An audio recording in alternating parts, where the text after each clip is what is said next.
बिस्मिल्लाहिर्रहमानिर्रहीम। अस्सलामु अलैकुम। आज आप सब दोस्तों को एक सहाबी की किस्सा सुनाना है जिन्होंने एक यहूदी को कत्ल किया, जिनको आप सल्लल्लाहु अलैहि वसल्लम ने भेजा था। अबू राफ़े नाम का यहूदी था। वो बहुत तंग करता था अल्लाह के नबी सल्लल्लाहु अलैहि वसल्लम को और दुश्मनों का साथ देता था। दुश्मनों के साथ मिलकर साजिश करता था आप सल्लल्लाहु अलैहि वसल्लम को नौज़ बिला कत्ल करवाने की, या उनका साथ देकर हुजूर के ख़िलाफ़ साजिशें करता था और बहुत तकलीफ़ें पहुंचाता था। तो अब हुजूर ने सल्लल्लाहु अलैहि वसल्लम ने एक सहाबी को भेजा था। तो वो अब किस्सा स्टार्ट करते हैं। हमसे यूसुफ बिन मूसा ने बयान किया, कहा हमसे उबैदुल्लाह बिन मूसा ने बयान किया, इनसे इसराइल ने, इनसे अबू इसहाक़ ने और इनसे बरा बिन आज़िब रज़ियल्लाहु ताला अन्हु ने बयान किया कि रसूलुल्लाह सल्लल्लाहु अलैहि वसल्लम ने अबू राफ़े यहूदी के कत्ल के लिए चंद अंसारी सहाबा को भेजा। चंद सहाबा थे अंसारी, उनको आप सल्लल्लाहु अलैहि वसल्लम ने भेजा था और अब्दुल्ला बिन अतीक रज़ियल्लाहु ताला अन्हु को इनका अमीर बनाया। अब जो सहाबी भेजे थे उनमें जो अमीर थे यानी कि लीडर थे वो कौन थे? अब्दुल्ला बिन अतीक रज़ियल्लाहु ताला अन्हु, क्योंकि अब्दुल्ला बिन अतीक रज़ियल्लाहु ताला अन्हु ने खुद कहा था कि अल्लाह के नबी मुझे इजाज़त दें वल्लाहु आलम। तो और कत्ल करने वाले भी अब्दुल्ला बिन अतीक रज़ियल्लाहु ताला अन्हु थे अबू राफ़े को। और ये बहुत ही इंटरेस्टिंग सी है स्टोरी तो नहीं, रियल किस्सा। तो ये अबू राफ़े नबी करीम सल्लल्लाहु अलैहि वसल्लम को ईज़ा दिया करता था और आपके दुश्मनों की मदद किया करता था। इनके हुजूर के जितने भी दुश्मन थे उनके साथ मिलकर चलाकियाँ करना, ये यहूदियों की साजिशें शुरू से ही ऐसी हैं। यहूदी शुरू से बुग़्ज़ में रहते हैं। इनकी किताबों के अंदर ये लिखा है कि दुनिया के तमाम इंसान हमारे लिए जेंटाइल्स और गोयंस हैं। जेंटाइल्स और गोयंस इन्हें बोलते हैं जिस तरह कोई हैवान नहीं होता, कोई बकरी हो गई। मैं मिसाल दे देता हूँ, एक शख्स की बकरी है, मेरी कोई बकरी है, तो मेरा जब दिल चाहेगा मैं क्या करूँगा, उसका दूध भी पी रहे हैं, उनसे नफ़ा भी उठा रहे हैं, और जब मेरा दिल करेगा मैं उसको कत्ल कर दूँगा। कत्ल का मतलब यानी कि ज़िबा कर दूँगा, ज़िबा करके गोश्त खा लिया। कोई मुझसे पूछने वाला तो नहीं ना है कि क्यों अपनी बकरी को ज़िबा किया है। इसी तरीके से गधा है, गधे से काम लिया हमने, ठीक है, गधे से आप काम लो जितना मर्ज़ी और उसके बाद उसको थोड़ा सा चारा डाल दो, उससे फ़ायदा उठाते रहो। तो यहूदियों की नज़र में तमाम इंसान क्या हैं? जेंटाइल्स हैं, गोयंस हैं, कोई भेड़ बकरियां जानवर से। और ये इनकी किताब में लिखा है, जिस तरह हमारी किताब कुरान पाक है ना, इनकी किताब ये उसको अल्लाह की किताब बनाते हैं। इनके सहीफ़े जो हैं उनके अंदर ये बकवास लिखी हुई है कुछ। तो ये लोगों को ऐसा समझते हैं इनकी नज़रों में, तभी तो इन्होंने बैंकिंग का सिस्टम ईजाद किया था और पूरी दुनिया में आप देखें काबिज़ हैं, हालांकि कितनी कम तादाद है इनकी। तो अच्छा, आगे आ जाते हैं। ये मैंने सोचा था इसलिए आप लोगों को बता दूं कि ये हुजूर सल्लल्लाहु अलैहि वसल्लम ने फरमाया था कि बदतरीन दुश्मन जो हैं हुजूर सल्लल्लाहु अलैहि वसल्लम के, वो कौन थे? यहूदी थे। तो इस टाइम इसराइल जो है वो यहूदियों का गढ़ है। इसी तरीके से वो जो इस टाइम जो सीन चल रहा है, रूस ने जो हमला किया था यूक्रेन पर, जो उनका सदर है यूक्रेन का, वो कौन है? वो भी ख़ुद भी यहूदी है। तो ये भी मैंने सोचा आप लोगों को नॉलेज में इजाफ़ा कर दूं। तो वो देखें, अब यूक्रेन के अंदर बहुत सारी आवाम क्या ईसाई है और रशिया जो है वो भी ईसाई है। इन्होंने ईसाइयों को आपस में लड़वा कर ख़त्म करवा देना है।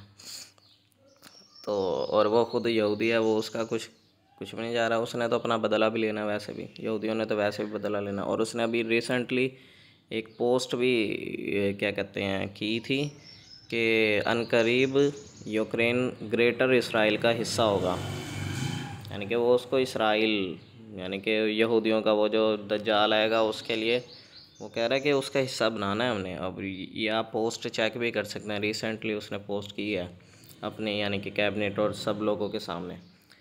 तो ये भी आपको बता दिया मैंने, कहा कि आप लोगों को पता चले कि ये किस तरीके से इंसानों को क्या समझते हैं। और अच्छा चलें आगे चलते हैं। तो नबी करीम सल्लल्लाहु अलैहि वसल्लम को इज़्ज़त दिया करता था और आपके दुश्मनों की मदद किया करता था। हिजाज़ में इसका एक किला था, हिजाज़ के अंदर ना एक किले में रहता था। तो और वहीं वो रहा करता था। जब इसके किले के करीब ये पहुँचे तो सूरज गरूब हो चुका था और लोग अपने मवेशी लेकर अपने घरों को वापस हो चुके थे। अब्दुल्ला बिन अतीक रज़ियल्लाहु ताला अन्हु ने अपने साथियों से कहा कि तुम लोग यहीं ठहरे रहो, मैं इस किले पर जा रहा हूँ और दरबान पर कोई तदबीर करूँगा, यानी कि दरवाज़ा वगैरह या दरवाज़े वाला है उसके पास जाके कोई करूँगा, कोई ऐसा इंतज़ाम कि मैं अंदर जा सकूँ, ताकि मैं अंदर जाने में कामयाब हो जाऊँ। चनाचा वो किले के पास आए और दरवाज़े के करीब पहुंचकर इन्होंने खुद को अपने कपड़ों में इस तरह छुपा लिया जैसे कोई क़ज़ाए हाजत कर रहा हो। यानी कि क़ज़ाए हाजत का पता होगा, या यूँ समझ लो कि टॉयलेट नहीं है, सिंपल अल्फाज में वैसे, यानी कि शो किया कि वो क्या कहते हैं, क़ज़ाए हाजत कर रहे हैं, टॉयलेट में हैं, बैठे हुए हैं। हुआ असल में ये था, थोड़ा मैं मज़ीद ऐड कर दूँ, ये मैं और भी हदीस है इसी के आगे, उसमें मज़ीद भी बताया कि उनका ना असल में एक गधा गुम हो गया था जो थे ना किले वालों का। तो वो गधे को ढूंढने के लिए उन्होंने ना अपने लोग भेजे बाहर, ये आगे हदीस में भी है इसका ज़िक्र। तो जब वो गधे को ढूंढने के लिए उन्होंने लोग भेजे ना आगे, तो वो जब वापस आ रहे थे ना, तो ये भी उनके साथ जब आए ना, अब्दुल्ला बिन अतीक रज़ियल्लाहु ताला अन्हु गधे को ढूंढकर, तो ये दरवाज़े के पास बैठ गए। इस तरीके का सीन यानी कि बनाकर कि ये ना वहाँ पर टॉयलेट वगैरह करें, कोई पेशाब वगैरह करें, जो भी है। तो उस जो दरवाज़े वाला था उस शख्स ने कहा कि जिसने अंदर आना है वो अंदर आ जाए, मैं दरवाज़ा बंद करने लगा हूँ। इन्होंने मौके की तलाश में थे, तो अब्दुल्ला बिन अतीक रज़ियल्लाहु ताला अन्हु ने तो जाना ही अंदर था, तो ये मौके की तलाश में थे, ये अंदर चले गए और अंदर चलकर ये जो जहाँ पर गधे वगैरह बंधे थे उस एरिया में जाकर छुप गए थे। अच्छा मैं अब मज़ीद आगे बढ़ देता हूँ। तो चनाचा वो किले के पास आए और दरवाज़े के करीब पहुंचकर इन्होंने ख़ुद को अपने कपड़ों में इस तरह छुपा लिया जैसे कोई क़ज़ाए हाजत करता हो। किले के तमाम आदमी अंदर दाखिल हो चुके थे। दरबान ने आवाज़ दी, ए अल्लाह के बंदे, अगर अंदर आना है तो जल्दी आ जा, मैं अब दरवाज़ा बंद कर दूँगा। अब्दुल्ला बिन अतीक रज़ियल्लाहु ताला अन्हु ने कहा,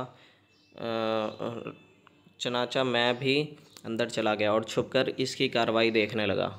ठीक है, यानी कि उस शख्स को, अबू राफ़े को ढूंढने लगे, उसका तो काम तमाम करना था। क्योंकि जब सब लोग अंदर आ गए तो इसने दरवाज़ा बंद किया और कुंजियों का गुच्छा एक खूंटी पर लटका दिया। इन्होंने बयान किया कि अब मैं इन कुंजियों की तरफ बढ़ा, यानी कि वो जो चाबियां थी, कुंजियां होती हैं चाबियों का जो गुच्छा था उसकी तरफ बढ़े, वो लटकाया हुआ था ना कहीं पर, और मैंने इन्हें ले लिया। फिर मैंने किले का दरवाज़ा खोल लिया। वो किले का दरवाज़ा खोलना भला क्यों था?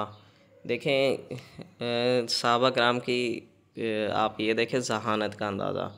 उन्होंने ये सोचा कि कुछ हो जाए, मिसाल के तौर पर कोई ख़तरा हो, अगर कोई पहचान ले कि कोई शख्स आया हुआ अंदर, तो मैं पहले ही दरवाज़ा खोल देता हूँ। ऐसा ना हो कि कोई लोग अगर सिपाही वगैरह पकड़ने के लिए आए मेरी तरफ, तो मैं फ़ौरन दरवाज़ा खोलूँगा और बाहर निकल लूँगा। तो उन्होंने पहले दरवाज़ा खोल के रखा, यानी कि दरवाज़े की ताला खोल दिया। दरवाज़ा तो वैसे बंद था, सिर्फ ताला खोल दिया। ताला खोलने से ये होगा कि ज़ाहिर बात है एंड टाइम पर कौन बंदा पहले ताला खोलेगा, फिर चाबी से ताला खोलकर बाहर निकलने की कोशिश करेगा, इतने में तो सिपाही पकड़ ही लेंगे। तो मैं पहले ही सियासत लगाकर दरवाजे का ताला पहले ही खोल दिया।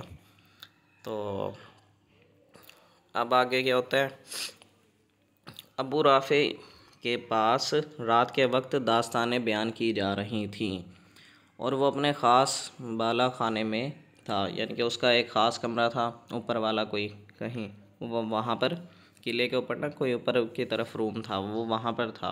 दास्तानें सुन रहे थे वो। जब दास्तान गो इसके यहाँ से उठकर चले गए तो मैं इसके कमरे की तरफ चढ़ने लगा। इस अरसे में मैं जितने दरवाज़े इस तक पहुँचने के लिए खोलता था, इन्हें अंदर से बंद करता जाता था। ठीक है, अंदर से ना वो बंद करते जाते थे। तो जब वो सारे के सारे चले गए ना दास्तान को, वो अपने अपने कमरों में चले गए किले के अंदर ही। ठीक है, तो उन्होंने क्या किया कि वो एक एक करके दरवाज़ा खोलते रहे और अंदर जाते रहे, तो अंदर से ताला लगाते रहे, अंदर से ताला लगाते रहे। मेरा मतलब ये था कि अगर किले वालों को मेरे मुतालिक इल्म भी हो जाए तो इस वक्त तक ये लोग मेरे पास ना पहुंच सकें जब तक मैं इसे कत्ल ना कर लूं। तो उन्होंने ये सोचा था कि जब तक वो उसके पास ना पहुंच सकें उससे पहले दरवाज़े, क्योंकि सारे लॉक करके अंदर जाऊंगा उसके कमरे के अंदर, तो सिपाही मेरे पास नहीं पहुंच सकेंगे और मैं तब तक तो उसका काम तमाम कर ही दूंगा। आखिर मैं इसके करीब पहुंच गया।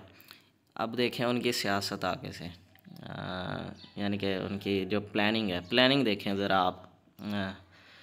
इस वक्त वो एक तारीक कमरे में अपने बाल बच्चों के साथ सो रहा था, यानी कि बीवी भी थे, बच्चे भी थे, उनके साथ सो रहा था। चिराग बंद कर दिया था उन्होंने।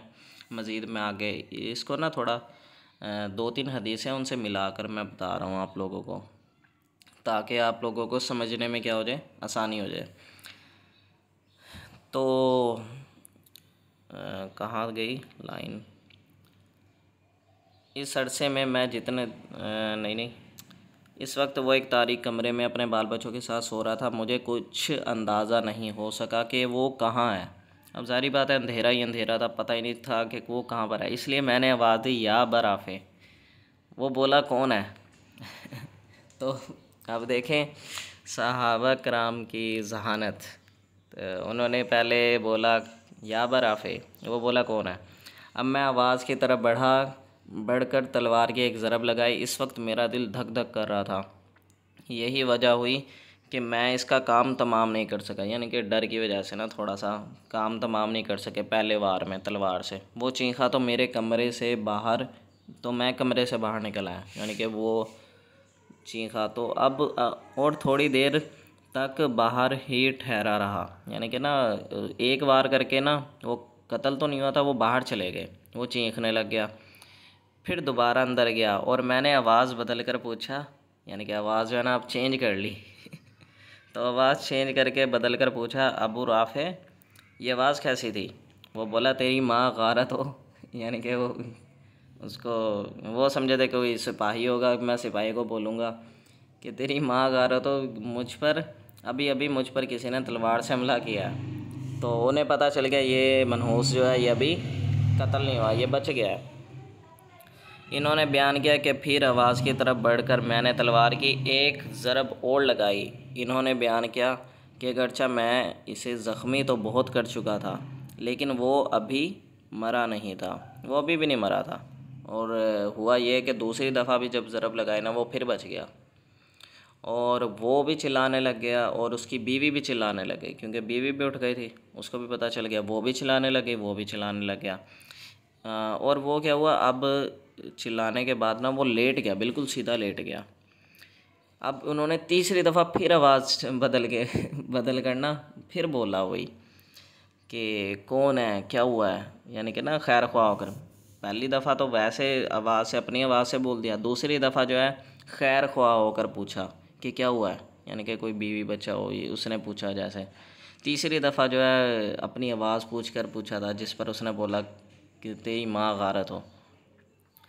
तो फिर वो क्या हुआ, अभी अभी इन्होंने बयान किया कि अगरचा मैं इसे ज़ख्मी तो बहुत कर चुका था, लेकिन वो अभी मरा नहीं था, इसलिए मैंने तलवार की नोक इसके पेट पर रख कर दबाई। यानी कि फिर ना वो तीसरी दफ़ा जब पूछा ना, फिर पता चल गया वो अभी भी मनहूस ज़िंदा है। उसके पास गए, उसके पेट के ऊपर तलवार रखी, तलवार रखकर ज़ोर से दबाई नीचे की तरफ। तो हड वो जो कमर की जो हड्डी होती है ना, उसके पास तलवार जब पहुंची ना, तो कड़क की आवाज़ आई। जब उन्हें पता चल गया ना, ये मैं दूसरी हदीस से बता रहा हूँ, तो कड़क की जब आवाज़ आई ना, उन्हें पता चल गया इसका तो अब हो गया काम तमाम, ये गया सीधा ऊपर जहन्नुम में हिसाब देने। तो जो इसकी पीठ तक पहुंच गई, मुझे अब यकीन हो गया कि मैं इसे कत्ल कर चुका हूँ। चनाचा मैंने दरवाज़ा एक एक करके खोलने शुरू किए।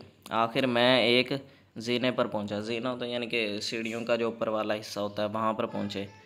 अब वो समझे थे कि ये जो है ना आगे जो है ना बिल्कुल ज़मीन ही है। उन्हें नहीं पता था नीचे सीढ़ियाँ उतर रही हैं। वो समझे कि ये आगे क्या हो रही हैं, ज़मीन ही है, बिल्कुल सीधी ज़मीन जा रही है। उन्हें ये नहीं पता था कि मैं ज़रा ऊंचाई पर हूँ। तो वो गिर पड़े, साहबी जो थे वो गिर पड़े। मैं समझा कि ज़मीन तक मैं पहुँच चुका हूँ, लेकिन अभी मैं पहुँचा ना था, इसलिए मैंने इस पर पाँव रख दिया और नीचे गिर पड़ा। चांदनी रात थी। इस तरह गिर पड़ने से मेरी पिंडली टूट गई, यानी कि उनकी जो है ना पिंडली वगैरह वो ही टूट गई।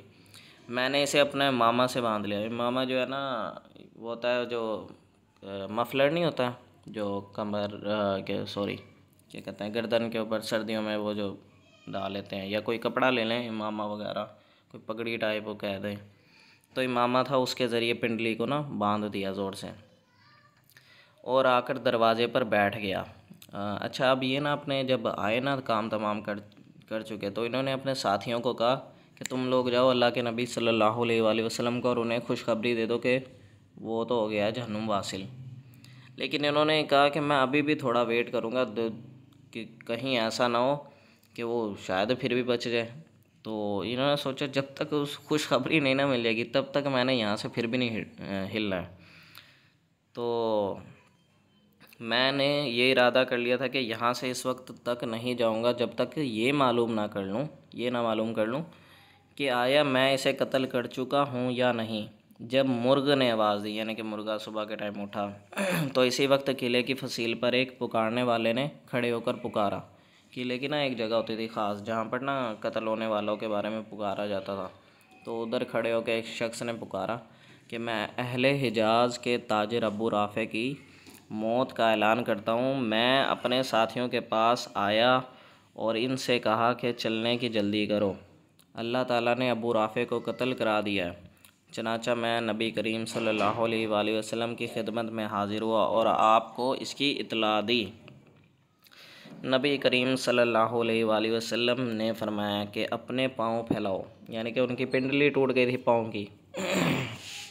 तो आप सल्लल्लाहु अलैहि वसल्लम ने, पिंडली होते पाँव का नीचे वाला जो हिस्सा है, तो इनकी पिंडली वगैरह। तो अच्छा, जब उस साबिर रसूल को पता चला ना कि वो कत्ल हो गया, वो बहुत ज़्यादा खुश भी हो गए थे, उनको दर्द भी महसूस नहीं हुआ। जब उन्होंने अपने उमामे से बांध लिया था ना पिंडली को, तो वो लंगड़ा कर चल रहे थे, लंगड़ा कर, और वहीं पर ना बैठ गए कहीं किसी जगह पर। लेकिन जब पता चला तो खुशी के मारे आप सल्लल्लाहु अलैहि वसल्लम के पास आ रहे थे। लेकिन हुजूर को पता चला कि पिंडली टूट गई है इनकी। तो आप सल्लल्लाहु अलैहि वसल्लम ने कहा अपने पाँव को फैलाओ। तो आप सल्लल्लाहु अलैहि वसल्लम ने अपना दस्त मुबारक फेरा, यानी कि हाथ मुबारक को ना दम वगैरह किया और अल्लाह का नाम लेकर कुरान पाक का ज़िक्र करके आप सल्लल्लाहु अलैहि वसल्लम ने अपना दस्त मुबारक फेरा और पाँव इतना अच्छा हो गया, ये ना भी पड़ा हो वल्लाह आलम, क्योंकि ये लिखा हुआ नहीं है। तो हुजूर ने अपना दस्त मुबारक बस फेरा है और वो पाँव इतना अच्छा हो गया जैसे कभी इसमें मुझको कोई तकलीफ़ हुई ही ना थी। तो ये था मिशन राफ़े सक्सेसफुल। तो मिशन राफ़े सक्सेसफुल कैसा हुआ आप लोग ज़रा कमेंट कीजिएगा। और जो अब्दुल्ला बिन अतीक रज़ी अल्लाह ताला अन्हो, जिनको आप सल्लल्लाहु अलैहि वसल्लम ने भेजा था, उनके लिए हमारी तरफ़ से दरूद व सलाम, और अल्लाह ताला उनके दर्जात बुलंद करे, आमीन। और तमाम सहाबा कराम की कब्रों को मुनव्वर करे, आमीन। तो ये थे एक सही बुखारी की हदीस है, ये ऑथेंटिक है, कोई इसमें गलत चीज़ नहीं है, बिल्कुल फ़िक्स।